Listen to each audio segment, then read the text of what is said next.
Hello friends, SRT किचनमध्ये आपलं मनपूर्वक स्वागत आहे। आज आपण आलू मटार म्हणजेच बटाटा आणि वाटाण्याची एकदम युनिक रेसिपी बघणार आहोत। बटाटा आणि वाटाण्याची भाजी तर तुम्ही बरेचदा बनवली असेल, परंतु या पद्धतीने कदाचित बटाटा आणि वाटाण्याची भाजी बनवली नसेल। अशी ही युनिक बटाटा आणि वाटाण्याची रेसिपी तुम्हाला नक्कीच आवडेल।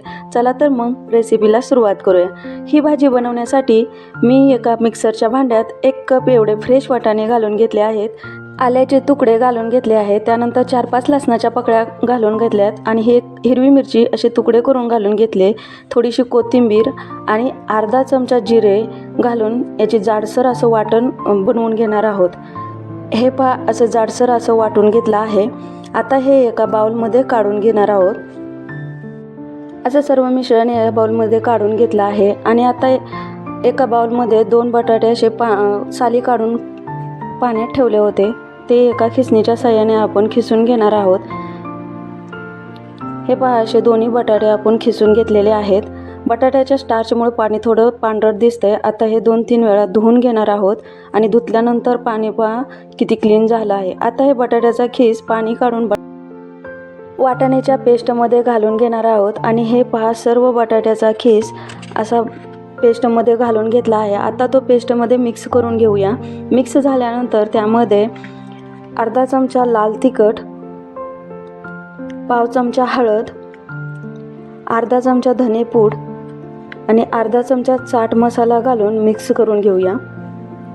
म्हणजे आपले जे मसाले आहेत ते पेस्टमध्ये व्यवस्थित मिक्स होतील। त्यानंतर त्यामध्ये 2 चमचे बेसन पीठ घालून चांगलं मिक्स करून घेऊया।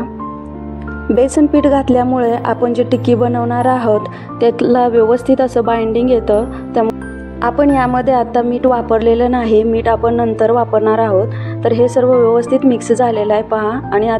आणि आता हे झाकण ठेवून बाजूला ठेवणार आहोत आणि ज्या मिक्सरच्या भांड्यामध्ये वाटाण्याची पेस्ट बनवून घेतली होती त्याच मिक्सरच्या भांड्यात आपण 1 टोमॅटो असा कट करून घेतला आहे, तो घालून घेतला आहे। त्यामध्ये 5-6 लसणाच्या पाकळ्या आणि 2 आल्याचे तुकडे घालून घेतलेत आणि 2 मिरच्या अशा घालून त्याची पेस्ट बनवून घ्यायची। हे पहा, अशी पेस्ट बनवून घेतलेली आहे।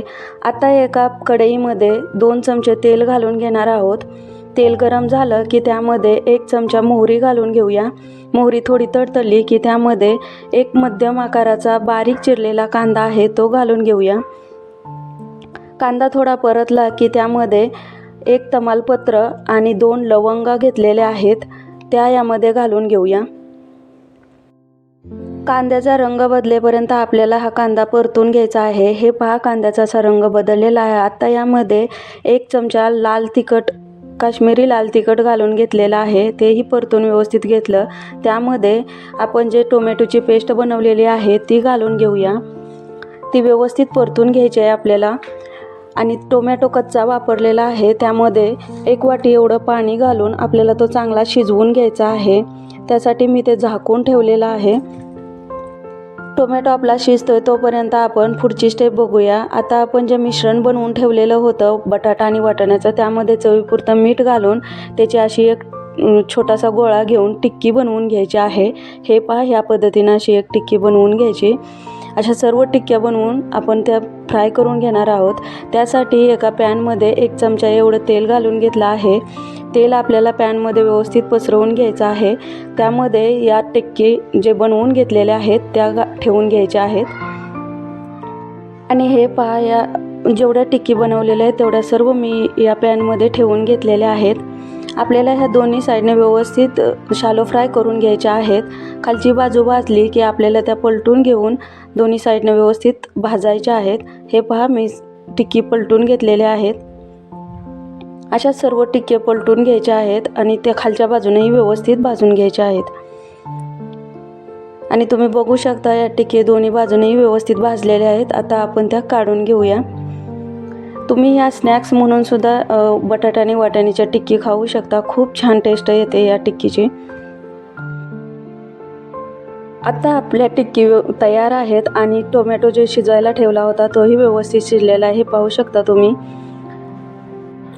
आता यामध्ये 1 चमचा एवढा काळं तिखट, जे साठवणीचं तिखट असतं ते घालून घेतलं आहे। अर्धा चमचा हळद आहे, 1 चमचा धनेपूड घालून घेणार आहोत आणि अर्धा चमचा गरम मसाला घालून घेऊया। आणि चवीपुरतं मीठ घालून आपण हे व्यवस्थित मसाले हलवून घेऊया। टोमॅटो आपला व्यवस्थित शिजलेला आहे, परंतु आता जे आपण पावडर मसाले घातलेले आहेत ते व्यवस्थित शिजावे म्हणून झाकून ठेवून 1-2 मिनटं आपल्याला हे चांगले शिजवून घ्यायचे आहेत। आणि 1-2 मिनिटानंतर हे पहा आपले मसाले चांगले शिजलेले आहेत। आता यामध्ये 1 ग्लास एवढं किंवा जेवढा रस्सा हवा आहे तेवढं पाणी घालून घेणार आहोत। तुम्हाला जेवढा रस्सा हवा आहे तेवढं पाणी घालून घ्यायचं। पाणी घातल्यानंतर झाकून ठेवून मोठ्या गॅसवर याची उकळी काढून घ्यायची आहे। आणि हे पहा रश्श्याला चांगली उकळी आलेली आहे, आपले मसाले व्यवस्थित शिजलेले आहेत आणि टिक्की व्यवस्थित भाजलेली आहे। आता ही टिक्की यामध्ये घालून घेणार आहोत। सर्व टिक्क्या यामध्ये घालून घेतल्यानंतर चमच्याने असं थोडंसं हलक्या हाताने हलवून घ्यायचं आहे, खूप जोरात हलवायचं नाही। त्यानंतर त्यामध्ये 1 बटरचा तुकडा आणि बारीक चिरलेली कोथिंबीर घालून घेणार आहोत। त्यानंतर मात्र आपल्याला हे जास्त वेळ शिजवायचं नाही। अशी ही वाटाणा आणि बटाट्याची नवीन पद्धतीची भाजी आपण बनवलेली आहे। तुम्हाला ही रेसिपी कशी वाटली ते कमेंट करून सांगा आणि एकदा नक्की बनवून बघा। व्हिडिओ आवडला तर व्हिडिओला लाईक आणि शेअर करा। चॅनलवर नवीन असाल तर चॅनलला सबस्क्राईब करायला विसरू नका। पुन्हा भेटू अशाच एका नवीन व्हिडिओसोबत, तोपर्यंत धन्यवाद।